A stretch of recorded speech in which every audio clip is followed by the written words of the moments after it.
नमस्कार मित्रांनो, श्री स्वामी समर्थ. मित्रांनो, जी आज मी तुम्हाला कथा सांगणार आहे ती एका निष्पाप आईची आहे. एक अशी आई जिने जिवंत असताना सगळं जग विरोधात गेलं, नवरा सोडून गेला, परंतु शिक्षण नसतानाही स्वतःच्या तिन्ही मुलांना जीवाचं रान करून शिकवलं, मोठं केलं. आणि आईचं काळीज किती मोठं असतं, मरतानाही स्वतःची किडनी आणि डोळे दान करून ती माऊली हे जग सोडून गेली. आईची माया ममता अपार आहे. असं काय झालं की मेल्यानंतरही विमलताईंना आपले अवयव दान करावे लागले, ते आपण खाली बघूया. मृत पतीसमोर बसलेल्या विमलताई त्यांना एकटक पाहत होत्या. त्यांना अजूनही विश्वास बसत नव्हता की काही वेळापूर्वी त्यांचा नवरा त्यांच्यासोबत थट्टा मस्करी करत होता. त्यांच्या जवळ बसून हसत बोलत होता आणि म्हणत होता, आपल्या दोघांना मृत्यू पण वेगळं करू शकत नाही. तेव्हा विमलताईंनी घाबरून त्यांच्या तोंडावर हात ठेवत म्हणाल्या, मृत्यूचं नाव नका घेऊ, मला खूप भीती वाटते. असं बोलून ऐकून मी आतून तुटून जाते. चांगलं चांगलं बोलत जा. तेव्हा त्यांचा नवरा म्हणाला, अगं विमला, तू पण ना कमाल करतेस. असं कधी होतं का? मरणाचं नाव घेतल्याने मरण आले असते तर सर्व सृष्टी संपून गेली असती. हे बोलणं ऐकून विमलताई हसल्या होत्या, परंतु त्यांना कुठे माहिती होतं मरणाला नाकारण्याचा हा दुष्परिणाम एवढा लवकर समोर येईल. त्या दिवशी त्यांचा नवरा ऑफिसमध्ये बसून काम करत असताना त्यांना हृदयविकाराचा झटका आला. सर्व कर्मचारी त्यांना हॉस्पिटलमध्ये घेऊन आले, परंतु त्या अगोदर रस्त्यातच त्यांनी प्राण सोडला होता. त्यांचे कर्मचारी दुःखी अंत करणारे त्यांच्या मृत शरीराला घेऊन विमलताईंजवळ सोपवून निघून गेले. विमलताईंची तिन्ही मुलं आश्चर्यचकित होऊन दुःखात दगड झालेल्या आईकडे पाहत होती. तरी एकदा बाबांच्या मृत शरीराकडे पाहत होती. सर्व नातेवाईक रडत होते, परंतु विमलताईंच्या डोळ्यातले पाणी आटून गेले होते. डोळ्यात खूप प्रश्न असे उभे दिसत होते. काही महिला आपापसात बोलत होत्या, बघ तर डोळ्यात एक अश्रूसुद्धा नाही. हिला नवरा मेल्याचं दुःखच नाही वाटतं. खरं खोटं रडली असती तरी चाललं असतं. तेव्हाच जवळ बसलेली एक महिला डॉक्टर म्हणाली, तिचं रडणं खूप गरजेचं आहे, नाहीतर हिला देखील हृदयविकाराचा झटका येऊ शकतो. तुम्ही सर्वजणी अशी युक्ती शोधून काढा ज्याने विमलताईंचे अश्रू बाहेर यावे.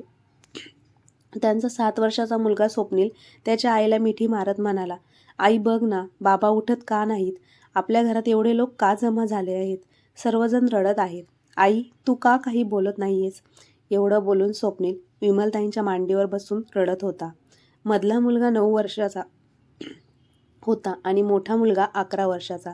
त्याला मृत्यू म्हणजे काय हे समजत नव्हतं. त्याला माहीत होतं त्याचे बाबा आता या जगात राहिले नाही. त्याच्या आईचा हात धरून तो रडत म्हणाला, आई, आता बाबा आपल्यावर प्रेम करण्यासाठी कधीच येणार नाहीत. बाबा तर गेले, तू तर आम्हाला सोडून जाणार नाहीस ना?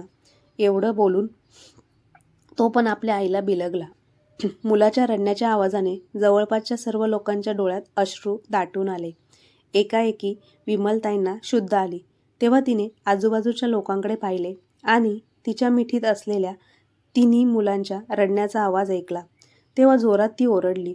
त्यानंतर तिच्या डोळ्यातून अश्रूंचा पाऊस पडायला लागला आणि मुलांना जवळ घेऊन जोरजोरात त्या रडायला लागल्या आणि म्हणाली, माझ्या मुलांना मी कुठेही सोडून जाणार नाही. तुम्हाला मी तुमचे आई आणि वडील दोन्ही आहेत. तुम्ही काळजी करू नका. असेच हळूहळू दिवस निघून जात होते आणि सर्व नातेवाईक सांत्वन करून निघून गेले. सगळे विधिकार्य पूर्ण झाले. पैशांची मदत करण्याची कोणीही हिंमत दाखवली नाही. जेव्हा विमलताईंनी तिच्याजवळ असलेल्या पैशांचा हिशोब केला, तेव्हा त्यांना त्यांचे थोडे पैसे बँकेमध्ये शिल्लक आहेत हे समजले. त्यात सर्व काही ॲडजस्ट करणं कठीण आहे, कारण जे पैसे तिच्या नवऱ्याने कमवले होते ते घर बांधण्यासाठी वापरले होते आणि घर पण एवढं मोठं नव्हतं की ते भाड्याने देऊन काही पैसे कमावू शकतील. विमलताईंजवळ सर्व मिळून तेवढेच घर शिल्लक राहिलं होतं. त्या घरात ती त्यांच्या मुलांसोबत राहू शकत होती. म्हणून विमलताईंनी नोकरी करण्याचा निर्णय घेतला. ज्या बँकेमध्ये तिचा नवरा नोकरी करत होता तिकडे नोकरीसाठी त्यांनी अर्ज केला. खूप विनंती केल्यानंतर तिला तिकडे एक छोटीशी नोकरी मिळाली. तिचे शिक्षण जास्त नव्हते, फक्त 12वी पास होती. त्यामुळे नोकरीही काही विशेष भेटली नाही. तिच्या पगारावरती सर्व घर खर्च भागवणं अवघड होत होतं. त्यामुळे नोकरी करून घरी आल्यानंतर लहान लहान मुलांची शिकवणी विमलताई घेत होती. खरं तर मुलांची शिकवणी घेऊन पण तिला जास्त पैसे मिळत नव्हते. सर्व लोकांना कमी पैशात शिकवणी घेणारी बाई पाहिजे होती. तिचा मोठा मुलगा अगोदरपासून शाळेत जात होता. त्याचे कपडे, पुस्तकं, फीमध्ये खूप पैसे खर्च होत होते. परंतु तिच्या लहान 2 मुलांना तिने घरी शिकवण्याचा निर्णय घेतला. अशा प्रकारे विमलताई तिचं कुटुंब चालवत होती. तिच्या नवऱ्याने त्यांचं एक लहान विमा पॉलिसी काढलेली होती. त्यामुळे त्या विम्याचे तिला 2 लाख रुपये मिळाले होते. परंतु त्या पैशांचा वापर करण्याव्यतिरिक्त ते पैसे पुढील शिक्षणासाठी राखून ठेवले तिने. तिच्या सासरच्या घरी तिचा दीर आणि भाऊजाई पण होत्या.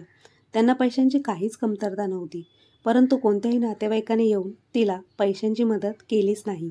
परंतु विमलताई खचली नाही. दिवसरात्र करून तिने तिच्या मुलांसाठी पैसे कमवत होती. थोडा वेळ भेटायचा त्यात ती शिवणकाम देखील करत होती. सर्व काही मिळून तिला एवढे पैसे भेटायचे. घर खर्च थोडासा भागत होता. परंतु जशी मुलं मोठी होत गेली तसा तसा खर्च वाढत गेला. दिवसेंदिवस महागाई वाढत जात होती. मुलांचे भविष्य घडवण्याच्या विचारात तिने स्वतःवरही लक्ष ठेवलं नाही. स्वतःची अजिबात काळजी घेतली नाही. स्वतःच्या मुलांना पौष्टिक आहार देण्याचा ती प्रयत्न करत होती. परंतु स्वतः काहीही पौष्टिक खात नव्हती. आणि मुले लहान असून त्यांनाही कळत नव्हतं की आपली आई अर्धवट पोटी राहिली आहे, उपाशी राहिली आहे. शिळं अन्न खाऊन ती झोपू जायची. आणि याचा परिणाम असा झाला, सुंदर दिसणाऱ्या विमलताई खूप विद्रूप दिसू लागल्या, दुःखी राहू लागल्या आणि पौष्टिक आहार न भेटल्यामुळे आणि सदैव चिंतित राहिल्यामुळे त्या कमीत कमी वेळात वृद्ध दिसायला लागल्या होत्या. तरी तिला स्वतःची काहीही चिंता नव्हती. स्वतःची काहीही काळजी त्या घेत नव्हत्या. तिन्ही मुलं शिक्षणात अतिशय हुशार होती. विमलताई तिच्या मुलांना काही पदावर कार्यरत करून तिच्या नवऱ्याची इच्छा पूर्ण करण्याचा पुरेपूर प्रयत्न करत होत्या. तिचा नवरा नेहमी म्हणायचा, विमला, आपण आपल्या मुलांना असं बनवायचं, त्यांना पाहून लोकांसाठी ते एक आदर्श होतील. वेळेनुसार तिची तिन्ही मुलं तरुण झाली. अडचणींना तोंड देत असताना विमलताईंनी तिच्या मुलांना अशा प्रकारे घडवलं, त्यांना चांगली नोकरी मिळाली. चांगल्या प्रकारे घडवल्यामुळे त्यांना चांगली नोकरीही मिळत गेली. विमलताईंना याच गोष्टीचे समाधान होते. तिने तिच्या नवऱ्याची इच्छा आज पूर्ण करून दाखवली होती. तिचा मोठा मुलगा एक मोठ्या कंपनीचा मालक होता. मधला मुलगा डॉक्टर झाला होता आणि सर्वात लहान मुलगा पोलीस झाला होता. त्या तिघांसाठी आता चांगल्या घरातील स्थळं यायला लागली. मोठ्या मुलाला त्यांच्या कंपनीत डायरेक्टर असणाऱ्या मुलीशी लग्न करायचं होतं. जेव्हा त्याने ही गोष्ट त्याच्या आईला विमलताईंना सांगितली तेव्हा विमलताई म्हणाल्या, बाळा, तुला कोणती मुलगी पसंत असेल तिच्यासोबत तू लग्न करू शकतोस, कारण आयुष्य तुला काढायचे आहे. मला आनंद होईल तू तुझ्या आवडीच्या मुलीशी लग्न केले आणि तुझ्या आवडीची मुलगी या घराची सून म्हणून आणशील. मोठा मुलगा सुशीलने त्यांच्या कंपनीत डायरेक्टर पदावर असणाऱ्या मुलीसोबत लग्न केलं. आता विमलताई हा विचार करून आनंदी झाल्या होत्या की तिच्यासोबत तिच्या मदतीला कोणीतरी येणार आणि विमलताई तिची जबाबदारीपासून मुक्ती होणार. परंतु तिच्या सर्व इच्छांवर पाणी फिरले. विमलताईच्या सुनेचे नाव नम्रता होते, परंतु ती तिच्या नावाच्या विरुद्धच होती. ती अजिबात नम्र नव्हती, उलट कडू कारल्यासारखी होती. घरात येताच तिने विमलताईंवर आदेश सोडायला सुरुवात केली. तिला तिच्या सासूचे कोणतेच काम आवडत नव्हते. नेहमी ती तिच्या सासूला म्हणत होती, तुम्हाला कोणत्याही कामाची माहिती नाही. कधी म्हणता तुमचं वय झालं आहे पण चांगला स्वयंपाक बनवता येत नाही तुम्हाला.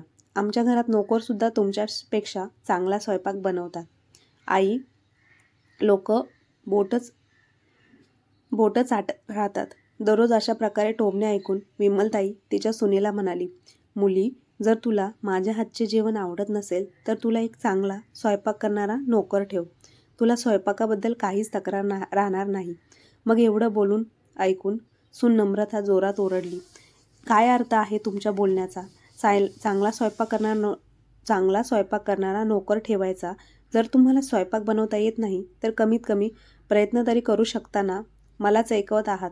नोकर ठेवण्यासाठी पैसे खर्च होत नाहीत का? कोण देणार आहेत त्यांना पैसे? तुम्ही, जिच्याजवळ दमडीसुद्धा नाही. आम्ही दिवसरात्र मेहनत करून पैसे कमावतो. रिकामं बसून भाकरी खात नाही तुमच्यासारखी. स्वतःच्या सुनेचे कडू बोलणे ऐकून विमलताई थक्क झाली. दिवसरात्र ती कामात व्यस्त असायची, तेव्हा तिला कोणी एवढं पण महत्त्व दिलं नाही. आई, तू थकली आहेस का? थोडासा आराम कर. किती वेळा तिच्या नवऱ्यासमोर नम्रता तिच्या सासूचा अपमान करत होती. परंतु तिला रागवणं तर लांबच, मुलगा फक्त एका बघणाऱ्या माणसाची भूमिका घेत होता. विमलताई मनातल्या मनात विचार करत होती, याच मुलासाठी मी काय काय केलं नाही, किती काय काय सहन केलं, परंतु आज मला हीच मुलं अशी शिक्षा देत आहेत. असं काय माझं रक्त? विमलताईंचं मन तुटून गेलं. परंतु मनातल्या मनात एका कोपऱ्यात एक अपेक्षा होती. जेव्हा मधल्या मुलाचं स्वप्नीलचं लग्न होईल तेव्हा त्याची बायको नक्कीच चांगली येईल. ती त्यांच्या स्वप्नांवर झालेल्या जखमांना मलम लावेल. विमलताईंना पूर्ण विश्वास होता, देव एवढा निष्ठुर असू शकत नाही. तो माझ्यासोबत काहीतरी चांगला निर्णय नक्कीच घेईल. परंतु जेव्हा त्यांची दुसरी सून सोनम आली तेव्हा विमलताईंचा विश्वास तुटून गेला. कारण सोनम पण नम्रतापेक्षा काही वेगळी नव्हती. सोनम पण एक मॉडर्न मुलगी होती. तिला तिच्या सासूसोबत राहणं आवडतच नव्हतं आणि घरातील काम करणं पण आवडत नसायचं. तिला तर तिच्या सासूचे कपडे पाहून संताप यायचा, कारण सोनमला तिच्या स्टँडर्डप्रमाणे त्या वाटत नसायचे. एके दिवशी घरी सोनमच्या मैत्रिणी आल्या होत्या आणि थट्टामस्करी विनोद चालू होते त्यांचे. तेव्हाच विमलताई त्यांच्या समोरून गेली. सोनमने त्यावेळेस त्यांना काही बोलली नाही, पण जेव्हा तिच्या मैत्रिणी गेल्या तेव्हा ती तिच्या सासूवर तुटून पडली आणि ओरडली, काय गरज होती तुम्हाला माझ्या मैत्रिणींसमोर येण्याची? सर्वांना तुम्ही माझ्या घरातील मोलकरीण आहात असं वाटलं. जर त्यांना समजले असते तुम्ही माझ्या सासूबाई आहात, तेव्हा माझी काय प्रतिष्ठा राहिली असती? किती हसू झालं असतं माझं. तुम्हाला अंदाज तरी आहे का? मी एवढी मॉडर्न असून अशी गावंढळ सासू जवळ राहते हे पाहून माझी प्रतिष्ठा किती कमी झाली असती. जेव्हा माझ्या ओळखीतलं कोणी पण घरी असेल तेव्हा तुम्ही स्वयंपाकघरातून बाहेर येत जाऊ नका. सर्व काही बाहेर तयार करून ठेवत जा. लवकर बाहेर येऊन हे सर्व सोनमने तिचा नवरा स्वप्नील समोर म्हणाली. विमलताई आता मनातल्या मनात विचार करत होती, स्वप्नील आता त्याच्या बायकोला समजावून सांगेल, माझ्या आईचा आदर करत जा. परंतु उलट झालं. तो त्याच्या आईला म्हणाला, आई, सोनम बरोबर बोलत आहे. तुम्हाला आमच्या स्टँडर्डबद्दल लक्षात ठेवायलाच हवं. आई, ज्या प्रकारे तू वावरत असते, ज्या प्रकारचे कपडे तू घालत असते, त्यात तू एक मोलकरीणपेक्षा वेगळी काही दिसत नाहीस. आज विमलताईंना तिच्या संस्कारांची लाज वाटत होती. तिच्या मनात आले ओरडून तिच्या मुलाला म्हणावं, कधी एक साडी तरी आणून दिली आहेस का मला? काही खरेदी करण्यासाठी थोडेफार पैसे दिले आहेत का? जे काही माझ्याजवळ होतं ते सर्व तुम्हाला मोठं करण्यात मी खर्च केलं. अगोदर मी ट्यूशन घ्यायची, आता तुम्ही पण मला ते पण करू देत नाहीत, कारण तुमच्या प्रतिष्ठेला धक्का लागेल. म्हणून त्या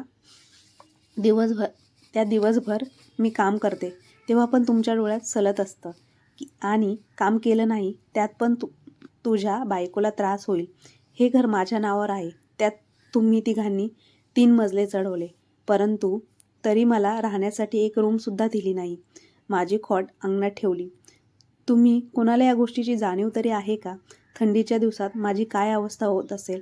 विमलताई मनातल्या मनात या सर्व गोष्टी बोलत होत्या, परंतु तिची हिंमत नव्हती कोणासमोर काही बोलायची. हिंमत करणार तरी कशी? ज्या परिस्थितीमधून ती जात होती तीच तिची परिस्थिती त्यापेक्षा जास्त बिकट झाली असती. विमलताईंच्या सर्वात लहान मुलाने सुद्धा त्याच्या आवडीच्या मुलीशी लग्न केलं आणि वेगळं घर घेतलं. नुसत्या शब्दाने पण ते दोघे म्हणाले नाहीत की आई, तू आमच्यासोबत राहायला चल. चांगलं भविष्य असावं या अपेक्षेने ती एवढे दिवस जगत होती. ती अपेक्षा पण आता संपली होती. म्हटलं जातं, दुःखाच्या रात्रीनंतर परत सुखाची सकाळ किरणांना घेऊन येते. परंतु विमलताईंच्या आयुष्यात रात्रीचा अंधार संपण्याचं नावच घेत नव्हतं. तिचं शरीर दिवसेंदिवस कमकुवत होत चाललं होतं. अतिशय थंडीच्या दिवसामुळे त्यांचा खोकला वाढत जाऊ लागला होता. आता विमलताई रात्रभर खोकत असायच्या, परंतु कोणाला तिथं काहीच पडलं नव्हतं. आणि कोणाला काही गरजही वाटत नव्हती आईला डॉक्टरकडे घेऊन जावं. सुना तर परक्या होत्या, परंतु तिच्या मुलांनी पण तिच्याकडे पाहणं बंद केलं होतं.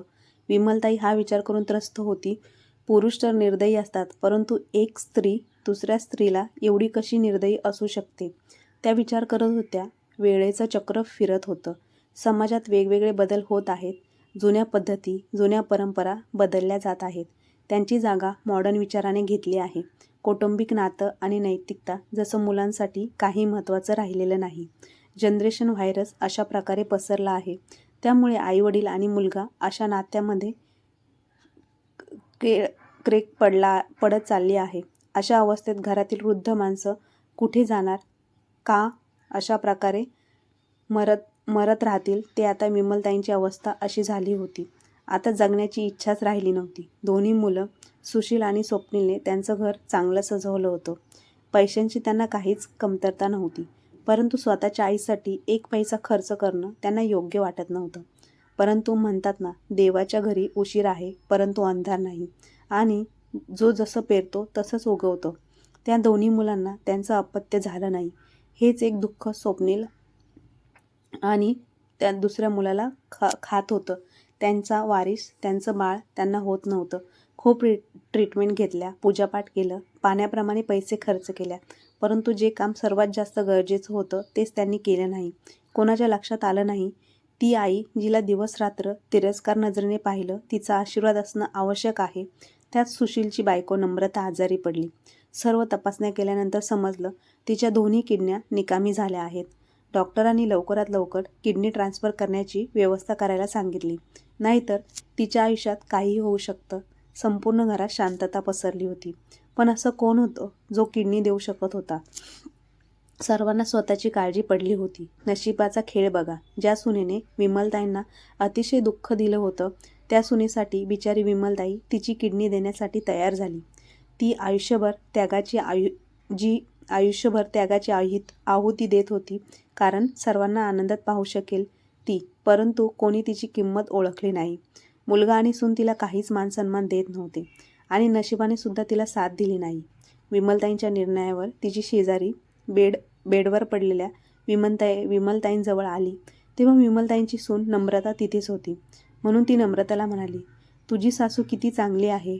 ती आनंदाने तुला किडनी देण्यासाठी तयार झाली. नाहीतर आजकाल असं कोण त्याग करतं? हे काम फक्त आईच करू शकते. आपण म्हणतो ही आईची माया आहे, परंतु ही तर तुझी सासू आहे. ती एवढी कमजोर आहे आणि म्हातारी आहे, तरीसुद्धा ती तुला किडनी द्यायला तयार आहे. एवढं बोलणं ऐकल्यानंतर नम्रता म्हणाली, त्यात काय, त्या माझ्यावर उपकार करत आहेत का? आता तर त्या स्मशानावर जाण्याच्या तयारीत आहेत, आणि शेवटी ते त्यांच्या मुलांच्या कुटुंबासाठी त्याग करणार नाही तर कोणासाठी करतील? आपल्या सुनेचे बोलणे ऐकून विमलताईंना खूप आश्चर्य वाटलं. ती शेजारीसुद्धा अवाक होऊन नम्रताकडे पाहू लागली. विमलताई नेहमी विचार करत होती, अशा वातावरणापासून लांब जावं, परंतु जणू काही पर्याय पण नव्हता. ज्या मुलांना तिने फुलाप्रमाणे सांभाळलं, कारण त्यामुळे तिच्या घराचा कोपरा न कोपरा उजाळून निघेल, पण त्या फुलांच्या जागेवर काटे उगवले. विचार केला होता आदर्श मुलं बनतील, परंतु नेमकं चुकलं कुठं आत्तापर्यंत समजलं नाही. त्यांना नवऱ्याच्या मृत्यूनंतर एक क्षण पण आनंदाचा गेला नाही. त्यांच्या आयुष्यात 3 मुलांची ती एक दुर्दैवी आई होती.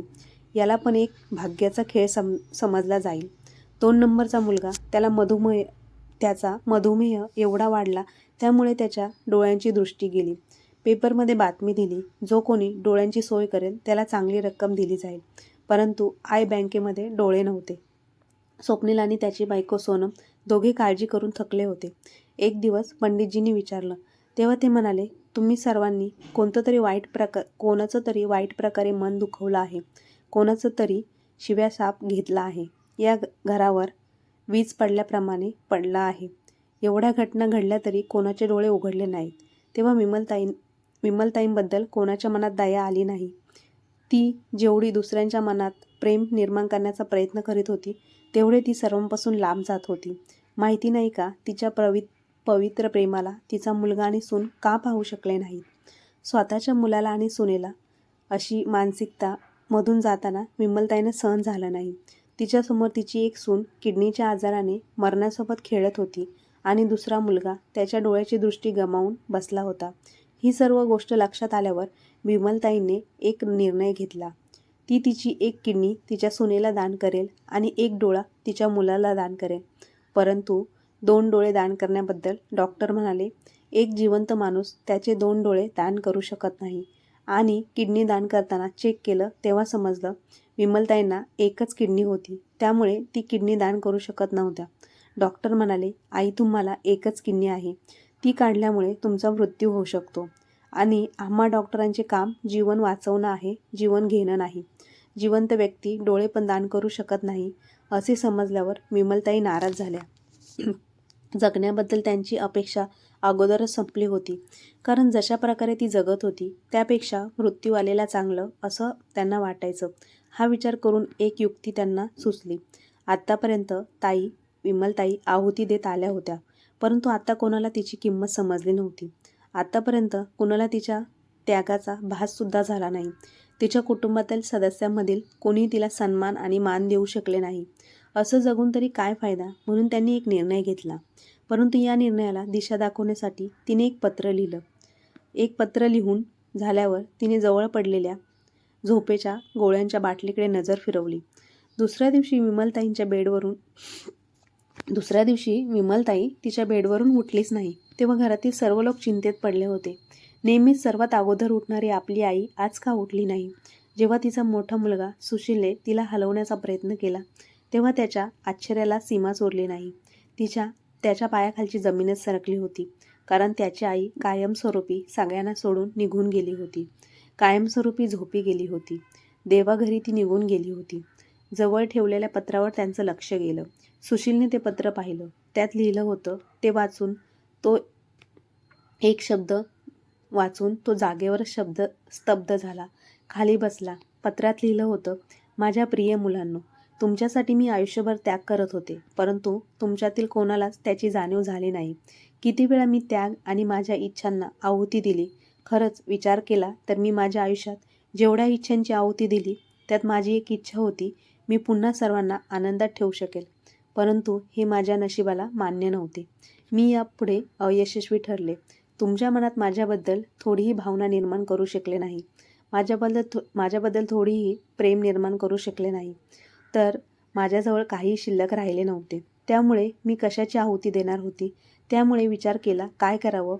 त्यामुळे तुमचं आयुष्य चांगलं होईल आणि तुम्ही माझ्या प्रेमाला समजू शकाल.